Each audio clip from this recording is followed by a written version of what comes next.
Now, as I explained to you, you take Havaldars in 2013 or POs or sergeants in 2013 with Y group 20 years service, add all their pensions, divide by 4,000, then you get the average. That's how average comes, and you do it for every rank. Sipai X group, Sipai Y group from 15 years to 20 years, 30 years, 33 years, because Subhadar Majors retire at much longer service. And you do it right up to the rank of a Lieutenant General HAG plus. So, the government or PCDA pension Allahabad has made 101 tables, which I just now told you. They are like this. So, there are 101 tables. So, if annual revision takes place, then the DID people are to make these 101 tables every year, which is not very difficult nowadays. With the computers and softwares, you can just do it without much of a problem. Only thing is, you have to feed the data. Once you feed the data, then the computer itself will work out what is the pension one is supposed to get. Next. Now, let us take the data in the 7th CPC report. This has got a bearing in the OROP. Now, number of soldiers who retire in the year 2013-14 are 57,500 approximately. Nowadays it is 60,000 because this is 2013-14. Now we are in 2021-22. Now officers, only 4% retired in that year. JSOs who are constitute 96%. Now out of all the JSOs who are Havaldars, RPOs or sergeants, they constitute bulk, that is 42.53% in this particular year, and this percentage is more or less same. It could be 43, it could be 42, but they are the ones who retire in largest numbers. Reason is this: in 1996, the 5th CPC introduced a concept known as ACP, Assured Career Progression. This demand came from this central government civilian employees. They say, sir, I joined in the government of India as a driver. I put in 30 years service and I continue to be in the same appointment of a driver with only getting increment, or my pay goes up by Central Pay Commission award. What is the crime I have committed? Why I don't get any promotion?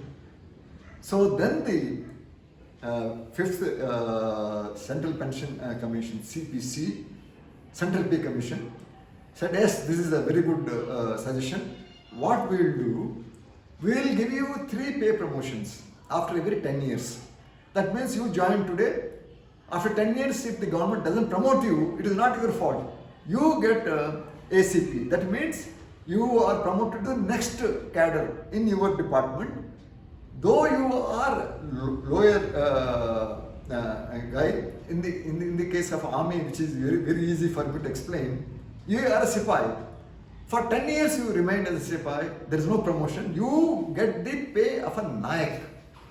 Though you are a Sipai, you will not wear the rank of a Nayak, you will wear the rank of Sipai, that means no PT, and you get the pay of a Nayak. You be happy, you need money, we are giving you money.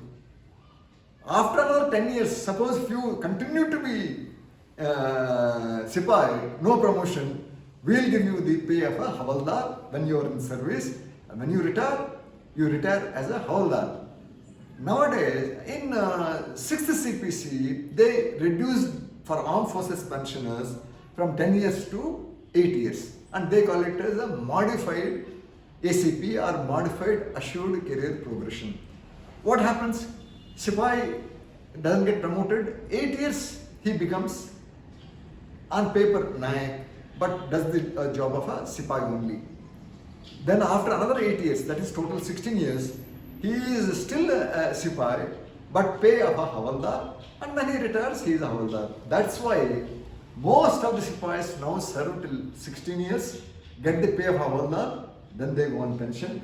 That's why this rank is the biggest, is the rank which has got largest number of pensioners. It is not that all are Havaldars.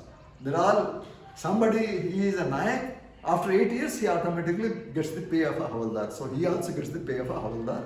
So there are, in this 4253, there could be Sipais with 16 years service.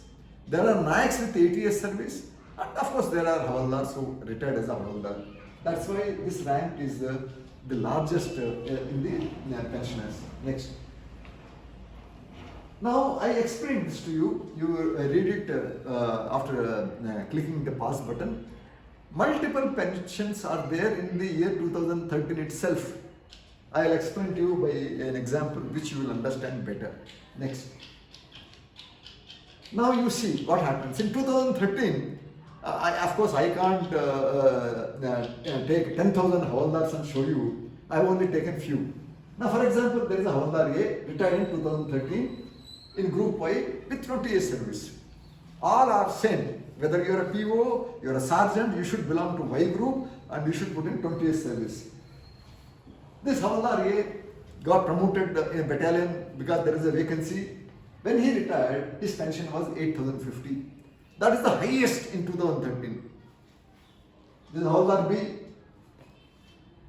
might have been promoted 1 or 2 years later than this Havaldar. So 7975. POA, PO means Petty Officer of Navy equivalent Havaldar, 7875. Whereas if you take average of all those Havaldars, POs, sergeants, MSCP Nayaks, MSCP Sipais, all comes and divide that by the number, you come to this figure of 7795. This is the average. So these guys were drawing higher than the average, so their pension cannot be reduced to average, so it is protected. That means in the OROP in 2013, there is no one pension. Somebody was drawing 8050, somebody was drawing 7975, another was drawing 7875. So where is the OROP? In 2013 itself, OROP failed. Now you come to others. There could be many who draw less than average. So from 7680, this PO B, his pension will be fixed to 7795. And similarly, the Sergeant M, his pension was 7700 because he got promoted very late. It will be enhanced to 7795. This is the OROP. But I want you to understand, in 2013 itself, OROP has failed because of the average. TSEWA's recommendation is, instead of doing this average, make it maximum. What will happen? Everybody would have got 8050. So OROP is satisfied. Because if you are a Havaldar, Group Y, 20 years, everybody should get 8050.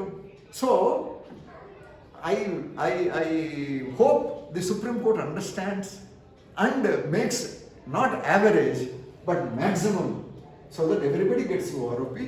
And all those who retired prior to 2013, they also, if they have got same Group Y in 20 years and Havaldar, they also get 8050. That's how OROP is satisfied. Next. So this I just now explained to you. You pause it and read this.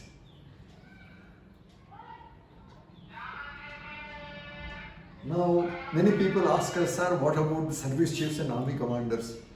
No, service chiefs and army commanders don't have a pay scale. They have got a fixed amount. For example, in the 7th CPC, all the service chiefs will get a pay of 2,50,000. That means the day he becomes a chief of army staff, he draws the pay of 2,50,000. Whereas you and I, when we get promoted, we have pay scale. So we start at the lowest pay scale, then get an increment, and reach after maybe in that rank 5 years, 6 years, highest. Whereas the service chief and army commander reach the highest the day he becomes an army commander or service chief. So they are drawing same pension irrespective when they retire. Right from day 1, 1947, 15th August, the army commanders and service chiefs were drawing OROP. Let us not crib about it. If someone gets OROP and we don't get, good luck to them. Next. So now the question, most of us, even I ask myself, if you are talking of OROP, If the pension doesn't change next year of a person who is still in service and he retires next year, if his pension is like mine only, then it is OROP. But it doesn't happen that way. Reason is very simple. When you are at the service, when you put in 1 year service in that particular rank, you get one increment. So your pay goes up, your pension goes up. So if you put in 2 years, you get 2 increments. Your pension goes up by that much. If you put in 3 years, 3 increments, your pension goes up. So the pension will keep on going for the serving people as they put in more and more years of service. Whereas you are revising my pension only once in 5 years. What will happen? The serving soldiers who have served 4 years, they will get much higher pension than I do. I am stuck. Whatever you have fixed for me in 2014 July, that will carry for next 5 years. There is no change in pension, there is no increase in pension. But those who retire after 1 year, their pension is higher because of the increment. Next. Now you see, just take the case of a Sipai only, because I could get the data of Sipais. In the circular 555 which I showed you, if a Sipai has put in 15 years service and if he is a Y group, his pension is 6665. Fair enough, good. And 15.5 years also same. 16 years also same. Here is the question. Why it should be same? If you were in service, you get increment, whereas you are not getting. So here itself the OROP is defective. He should have got 3% more than this figure. So this should not be 6665, it should be 6800. Now 17, again the 6665. That means whether you are put in 15 years service, 17 years service, the pension is same. Absolutely wrong concept of OROP. Now, what did they say? If you go to January 2016 when 7 CPC recommendations were approved by the government, whatever is pension in December 2015 multiplied by 2.57, this is your pension. Again, whether you put in 15 or you put in 17 years service, you get the same. Whereas, you take the PPOs of those people who retired in 2016, which I could do, the pensions are different. This is how the pension should be, even in the OROP. How can this be said static at 17,129? Whereas here, it is different. Reason is because they do increments. Next. I will not waste much time. The same thing. Same thing. OROP pension is this. The people who actually retired pension, they do this. So, where is the OROP? Next. Now, Subadar, MCPO 1 or MW, again you see the difference in pension. Next. Subadar Major. You see, this is slightly better. Next.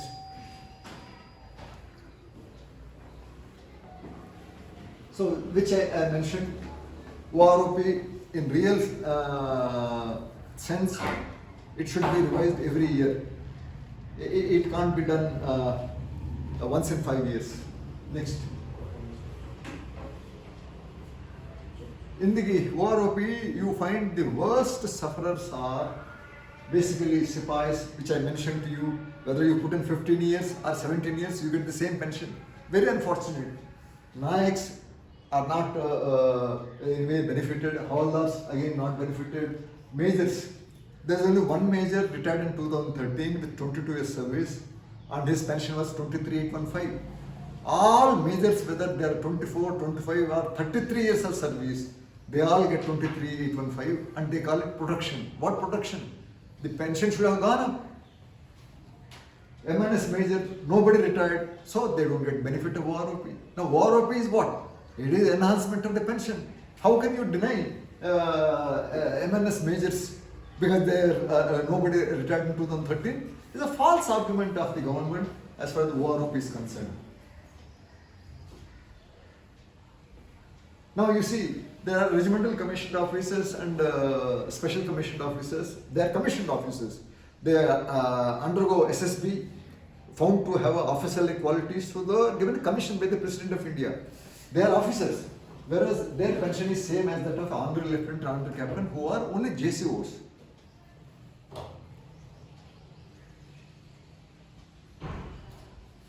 Now, how is the pension of those people who did not retire with a particular length of service? What they do is, we take, suppose 21 years Havaldar is there, we know his pension is 8,000 rupees. 20 years means reduce the pension by 3%. Fair enough. Because a person who has put in more service will get higher pension. A person who has put in less pension will get lesser pension. There is no complaint about that. But the same argument should be for the guy who has put in 22 years service. His pension should be increased by 3%. बोलते no, वो तो नहीं करेंगे. How can you have one argument for reducing the pension because he served 1 year less, and you don't want to give the same benefit to the guy who has served for 1 more year? Again, this is anomaly. And pension has been pegged at 33. I have seen the PPOs of honorary flying officers and honorary captains equivalent to in the Air Force. They serve for 38, 39, 40 years. But their pension is fixed at 33. On what basis? Just because civilian retires has got maximum pensionable service of 33. How is that? But civilian service is equated with the armed forces. Again, this is a wrong thing in the OROP. Next. Now, you see, on one hand, government says all honorary Naib Subedars from January 2006 will be treated as a Naib Subedars and they get the pension. Now, why did in the OROP tables of 2016 you still have a column for honorary Naib Subedar? There should be no column of honorary Naib Subedars. Justice Narasimha Reddy, former Chief Justice of Patna High Court, has been appointed to resolve these anomalies. He submitted his report, but government is examining the report from 2016. Now it is 2021. So in the government of India, it takes 5 to 6 years to examine a simple report. Hopefully, once the Supreme Court gives a judgment, they have to give a judgment this way or that way. At that time, I think any person can expect the Supreme Court will give a judgment favoring the ex-servicemen to some extent, if not all. Next. Now the government says, oh, देखो कितना पैसा हमने खर्च किया, 42,700 crores in 6 years we have done, and for any welfare program, our honorable Prime Minister announced 1,02,000 crores, 2,50,000 crores, 3,05,000 crores. वहाँ तो लाखों की बात होती है. Whereas when you talk of ex-servicemen, this is a big amount. 42,700 crores is a big amount over 6 years. And what is the expenditure in OROP? 7,000 crores. The government is so poor that they can't pay 7,000 crores to ex-servicemen. Next.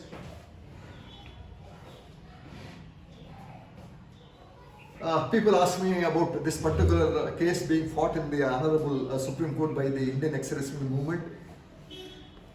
Arguments have been completed from the IESM side, and the Additional Solicitor General is giving his arguments. Half of them are over, and half he is going to do it on 22nd of this month. Now, I am not an advocate, so I am not a Jyotish, so I don't know what is going to be the judgment. What can happen? Either IESM will win the case or government will win the case. So what will happen? Pension revision every year. The Supreme Court may accept pension revision only once in 5 years. The government always comes over the say, हमारे पास पैसा नहीं है. So sometimes the court also agrees and say, ठीक है, आपके पास पैसा नहीं है तो 5 साल के बाद आप कर दो. So that means if the Supreme Court gives a judgment once in 5 years, you have to do it. Then 2019 July से हमारा pension बढ़ेगा. Pension to be fixed at maximum. What TSEWA has been propagating. Government says no, it will be average. So one of them will win. Maximum, then only OROP comes. Average, OROP doesn't come. Next. What can happen? Pension fixation in the OROP you came to power in 2014 May. So you take the pensions of those people who retired in 2014. Why you want to go back 1 year? 2013. There's no rationale. Government says we can do whatever you want. Now IESM has also been arguing. I am sure the Supreme Court will understand. Anomalies were there in the OROP 2013. They have been recommended by Justice Narasimha Reddy. Hopefully, the Supreme Court will say, when you improve OROP, please take all the recommendations of Justice Narasimha Reddy and give the revised OROP. Hopefully, again I am repeating the term hopefully because we don't know how the judgment is going to come from the Honorable Supreme Court. If they say you have to revise the pension every year, then first class, they will give some cut-off date. From this year onwards, you do every pension. But 2019, July, we will get our 5-yearly revision pension. Next. One comment by Justice Dr. D.Y. Chandrachud gives some hope to me. When the additional Solicitor General kept on saying we spent so much of money, blah, blah, blah, blah, the Justice remarked, problem is your hyperbole, your exaggeration. हम इतना दे दिया इतना ही है. And the policy of the OROP presents a much rosier picture. Oh, 47,500 crores. Whereas the OROP should have been 1 lakh crores. Then what is actually given?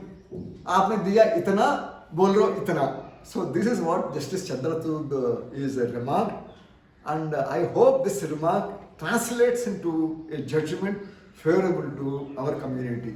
Next. I know I have taken a little more time because many people do not know what is OROP. Even officers, let me tell you, and I don't have to tell about the officers' wives. Even my wife doesn't know what is OROP. As long as I get a little more pension, she is quite happy. Now, this is a complex subject because government has got one view, ex-servicemen have got another view. So you have to see who is correct, and hopefully Supreme Court will resolve this issue. I deliberately went very fast because many things are known to you. But however, if you still feel that there are some doubts, please approach TSEWA. We have got our website, we have got our email ID, we have got our contact number. Send an SMS, send a mail, or send in our website. There is a rectangle where you can type your clarification. We will try and give you clarification, or you seek a doubt, we will give a clarification. So thank you so much for patiently listening to this video. I hope from now onwards you don't have any doubt about OROP. It is not a difficult subject at all. Just rewind this video a couple of times. If I have gone very fast, pause, read the MS PowerPoint slide. They are made very in a simple language which you can understand. Thank you. God bless all of us. Bye bye. Jai Hind.